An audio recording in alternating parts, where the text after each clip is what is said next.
I hate introductions, don't you? But it seems like they're always necessary. So here goes.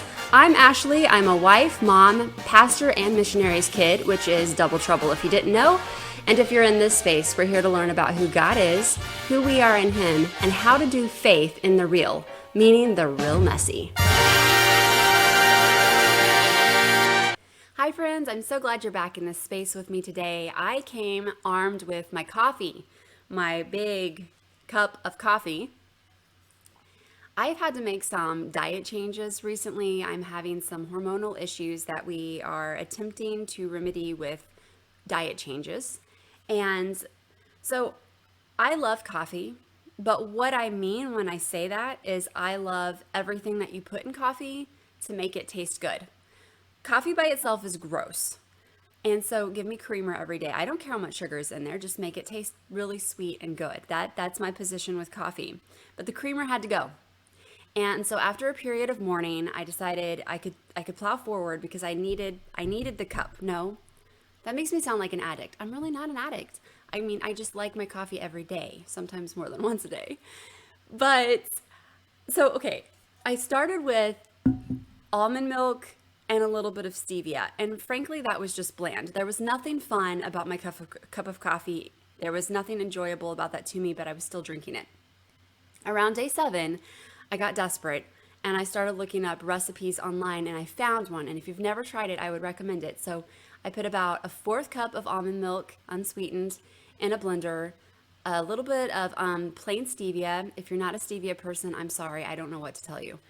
And then there is a company called, I think it's called Skinny Taste. They have syrups that are sugar-free. So I just add a little dash of chocolate mocha syrup in there, my coffee, and here's the key. This is weird, but just hear me out. You take a tablespoon or 2 of coconut oil and you blend it all up. And it comes out really frothy and creamy and delicious. So the first time I tried it, again, I was desperate. I mean, it was like, I just want to like my coffee. And I blended this up and I sat down at the table where Eric was and I drank it and I was like, and it was really good. And I just kept enjoying my cup. And finally, Eric basically, it was just, would you please stop making out with your coffee? That's ridiculous. I couldn't help it. It was like being in a desert for 7 days and finally getting some water that tastes good. Except this was better than water. Anyway, I would recommend it if you are up for something new. It's very tasty.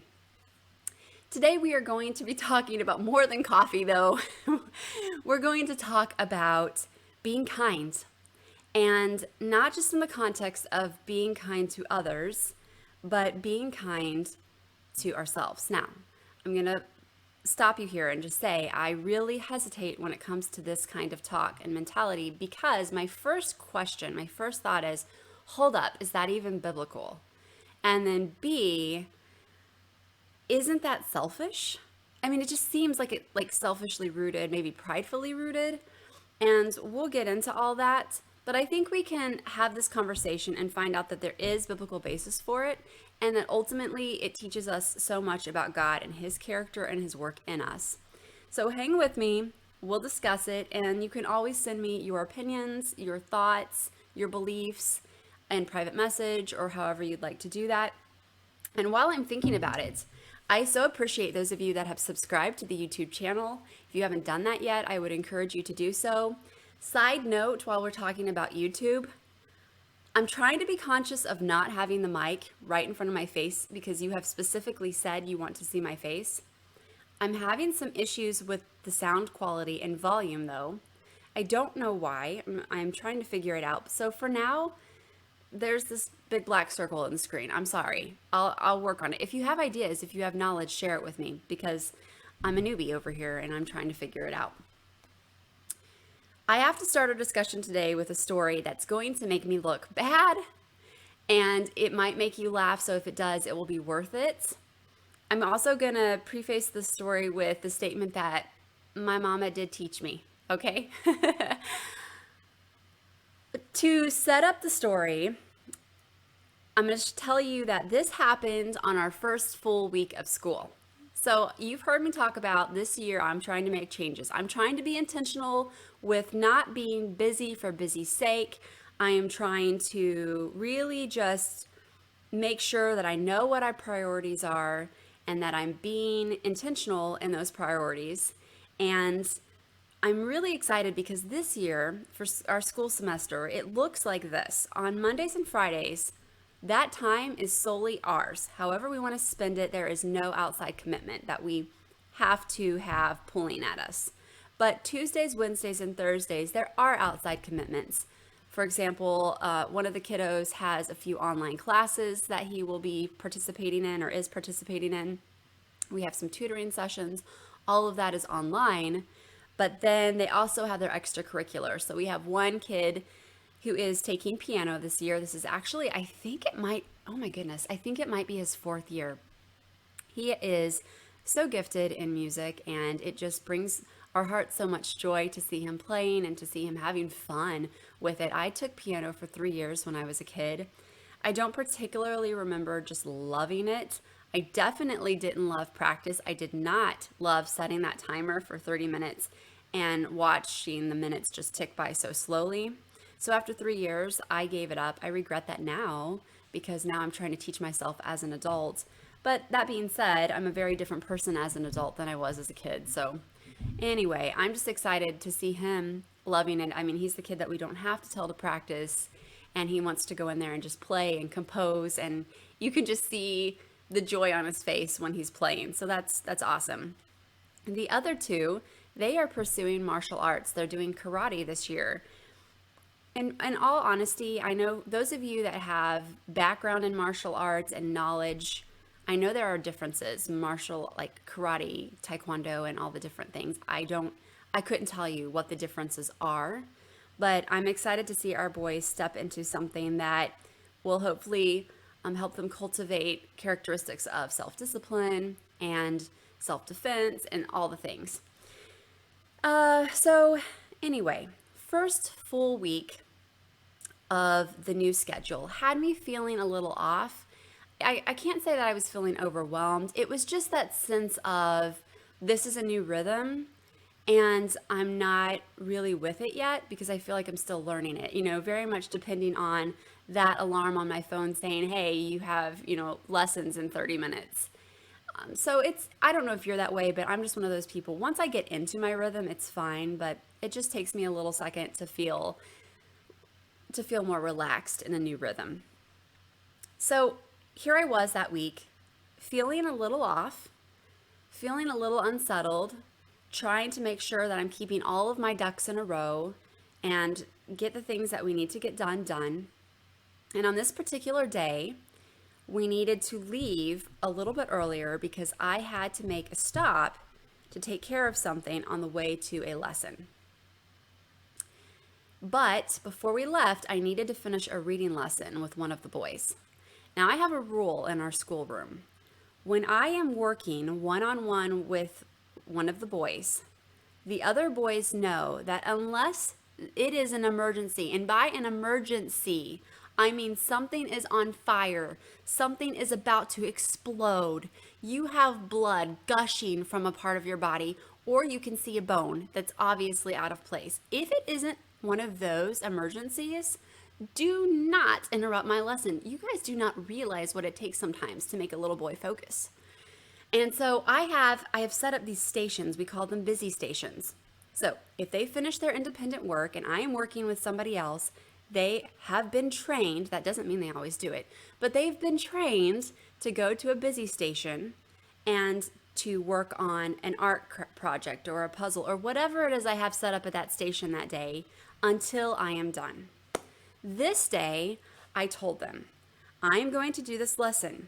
Do not interrupt me, because with this kid in particular, it doesn't take much to lose them. I said, what you could do though is we're going to have to leave at 11. So the other two, I said, go into the kitchen. Why don't you make us sandwiches and lunch to go, put it in our lunchbox, and then we'll be ready to leave as soon as he's done with his lesson. We were about 10 minutes in. We were already on the line. Like, I was already starting to lose this kid, and I was fighting really hard to keep him focused and entertained and like, let's do this. We can do this. And my oldest son walked in. Mom, now I will be honest with you. My first thought was, I'm going to end his life. But I should probably figure out what was so important that he was willing to die for interrupting this lesson. I might be a little extreme here, but you get the idea. And he was standing there and he was holding something with two fingers. I couldn't see what it was. And he says, Mom, this is important. Again, I don't see blood or anything, but okay, I will hear you out. And he said, this was in our bread. It's a maggot.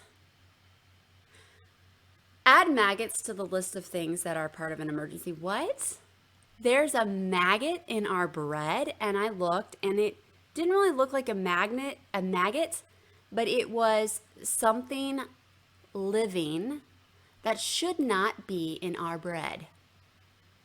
And I said, all right, well, I need to go to the grocery store. I haven't had a chance to do that yet. I forgot to mention that week we were having car issues. And so, you know what? We're just going to have to use what we have. Make peanut butter and honey tortillas. That's what they had for lunch. It's not my best moment, but they didn't starve. But I mean, I was sitting there thinking, I want our pantry to look like it came off a Pinterest board. I know it doesn't. It's disorganized. Okay, it's chaos in the pantry. But it could be worse. I mean, that's my position. When I look at it and I think, oh my goodness, how did it get like this? I always think it could be worse. And that makes me feel better. You should try it sometime. But it wasn't like it was dirty. It was just chaotic. But still, it's really unsettling to find a maggot in your bread. So, all right, we are going to add another stop on our way out this afternoon, boys. I said we are going to stop at the grocery store. We will get some bread. And Mom will investigate later as to why there was a bug in the bread. Now, I'm not necessarily one to point fingers. However, Eric and I don't really eat sandwich bread. We have other things that we enjoy. And you know, they're kids, they're boys. They take out their bread and they throw the package back in the pantry. And very rarely do they twist it all the way. So I'm thinking to myself, maybe the bread came with something in it. That could happen. Or maybe that package had been left open and something managed to find its way in. But even that scenario I thought is kind of disturbing. This is coming from somebody that's lived overseas and who has had, lived in a climate where you have to be very conscious of bugs getting in your food. So it really shouldn't disturb me to this extent, but it did. I think it's just because I felt dirty. Like, fail. And that was the thing. So I shared this story with some friends because I'm like, fail, epic fail. We have maggots in our bread.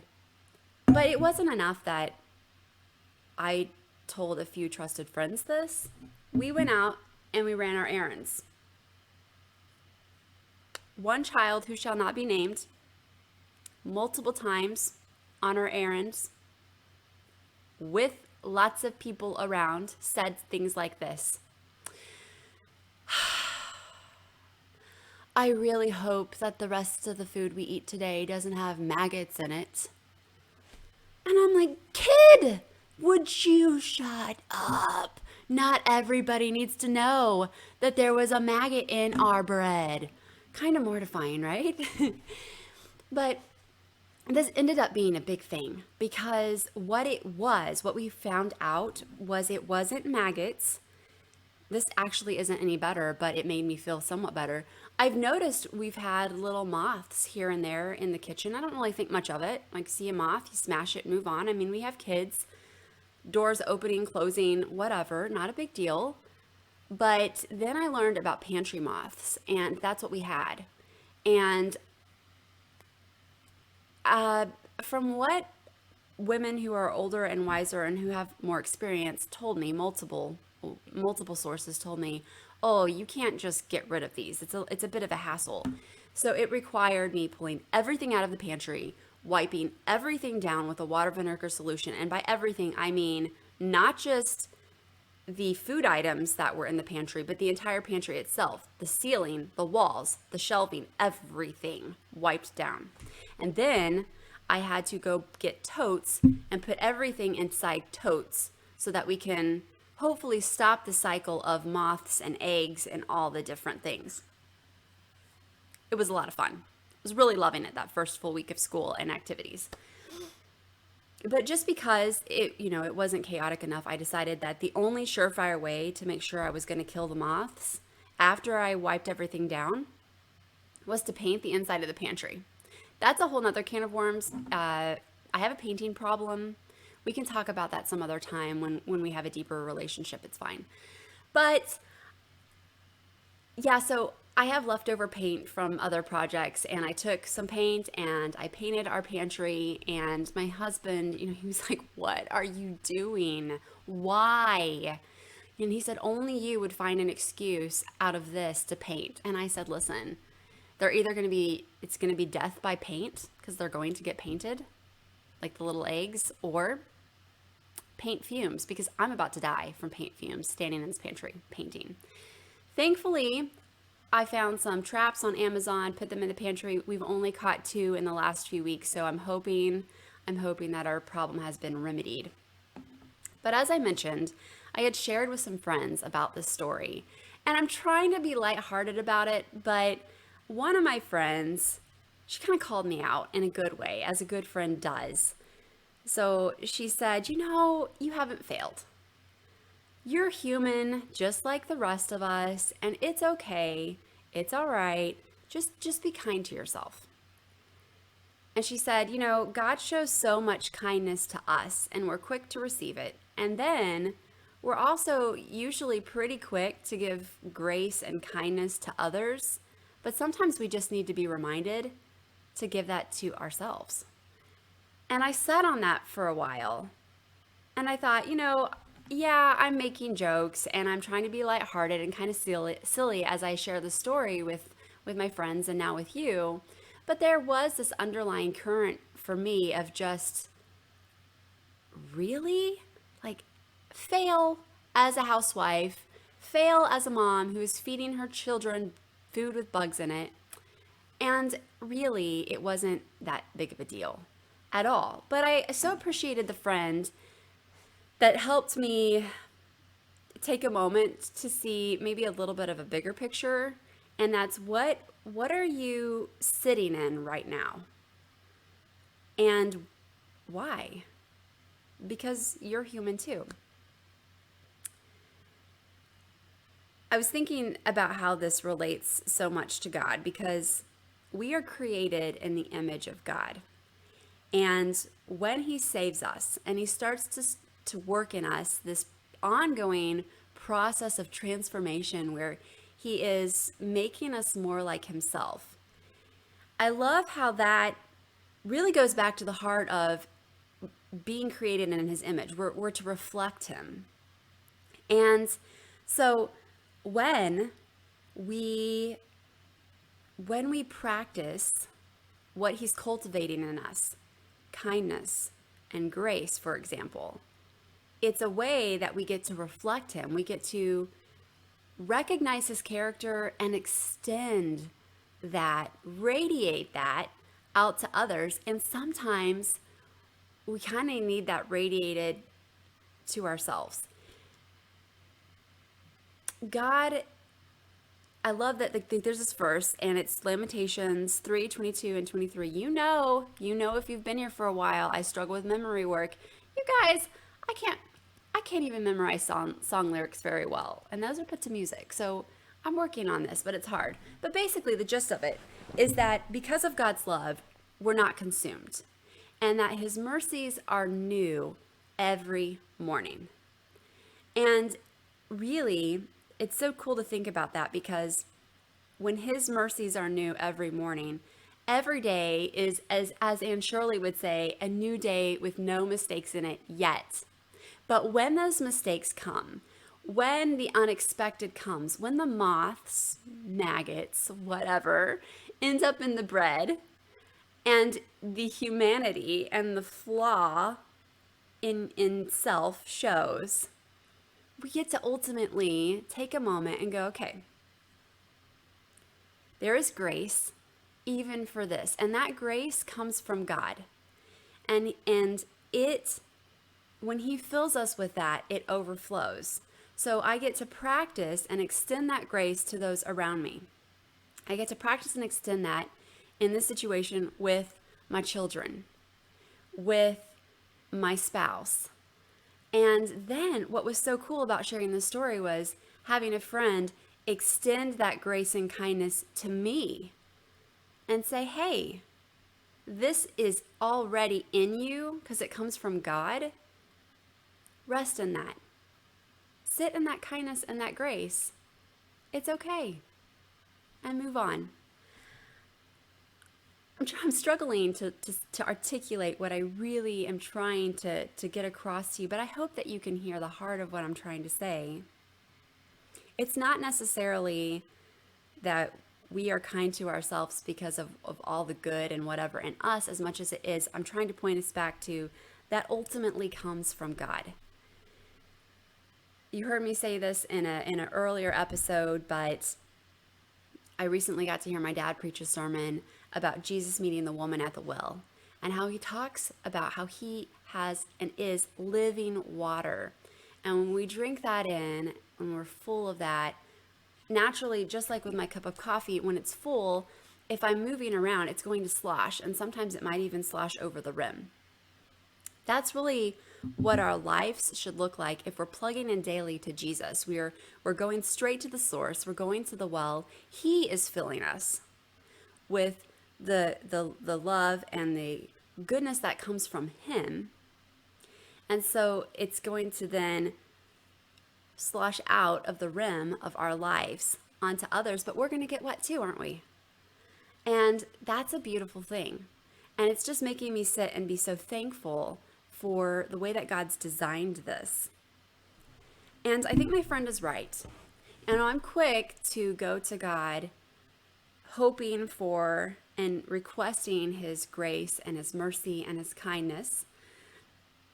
I want to be quick to receive it. I usually am. If this story had come from a friend, I mean, it would have been the same thing. I would not have listened to my friend share the story and think, wow, she must be a really crummy housekeeper. I mean, ooh, does she ever clean? That wouldn't have been my first thought at all, if I would have thought it at all. And yet, it was like I was filtering this story through a completely different filter, and it was very harsh for myself. And that was the point my friend was making, was stop. You don't need to use that filter. That filter is irrelevant here. And the same grace that God has given you and the same grace that you would give to others is yours too. And that's what I want to encourage you with. I know that this is kind of a comical way to make my points, but I want you to think about and identify in your life where are your maggots or moths, because I know they're two separate things, but what are they in your life right now? What is it in your story right now that you are just beating yourself up with and you're saying, I'm failing because of this or whatever? Those things in our life don't have to be the things that destroy us. God says that in him we are more than conquerors. So take the maggot, take the bread that's bad and throw it out. And then receive the grace and the kindness that God has just lavished on us and pick it up. That's what you get to carry. That's what I get to carry. And I'm so grateful for that because it changes everything. And you know, these stories are exactly what I keep talking about when I say that when we are willing to admit we need him, that's when we start making our stories about him. I need him in the everyday because as much as I try, I can't do everything and I can't do it perfectly. And sometimes, you know, an emergency like finding a bug in the bread happens in our house. And sometimes that even gets broadcasted to complete strangers. And it's okay. I can laugh because that's not the end of the story. And it's really not that big of a deal in the end. Kind of goes back to my Dear Diary episode, which if you haven't listened to it, take a moment to do that because it's all about perspective. And here we are sitting at perspective again at the end of this episode. But I would love to know your thoughts about this. I would love to know, if there's anything that you want to add to the conversation. I would love to hear it from you.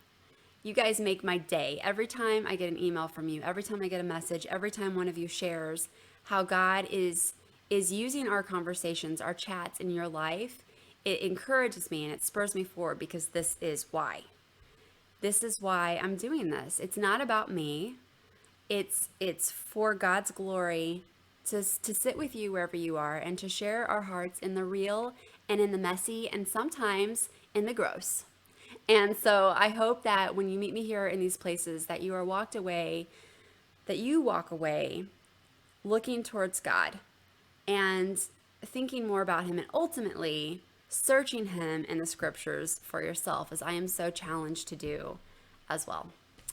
You will have a wonderful week, and I hope to see you here next time.